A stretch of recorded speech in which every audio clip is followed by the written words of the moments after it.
All right, this is day 13 of my scripture writing study. Today's scripture is Psalm 115:11.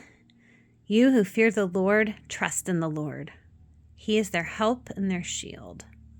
So I have it in my book, have it on my note card, along with my own kind of in-words interpretation, and then here's in my Bible.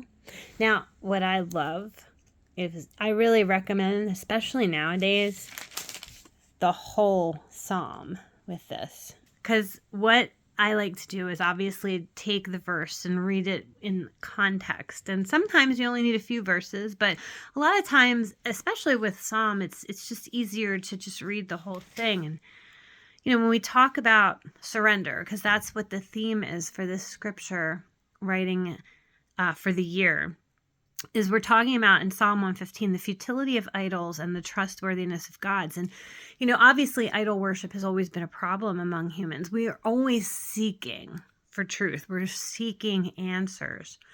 And I know very well because, I'm one of them. I'm human, right? So that's a problem for humans. And so when we seek God, he finds us, right? So we seek him. But when we seek answers in other places, like, in many of the New Age movements, it's the universe, which is this cold, dead thing. It's not alive. It is created. The universe is just as created as you and me, but we are even better than that because we are alive. It is just as created as a tree. It's just as created as a rock, right? So at least the tree is breathing. It gives life. And the rock is just an example of God's beauty, right? It has a purpose. It is created. The universe has a function.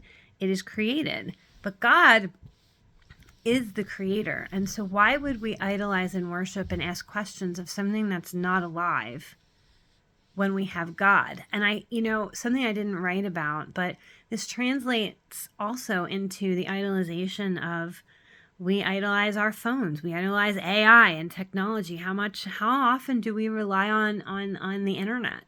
It has become our new idol. And then of course there's the idol of self. Oh, if we find the truth, we've put it out into the universe and the universe will give it back. The universe gives nothing back. Oh, we seek and find in ourselves. The divine is in ourselves, and then we constantly fail. And then what? Well, our idols will all crumble. The only idol that does not crumble is God. So why not just surrender to him? Why not? Have a great day.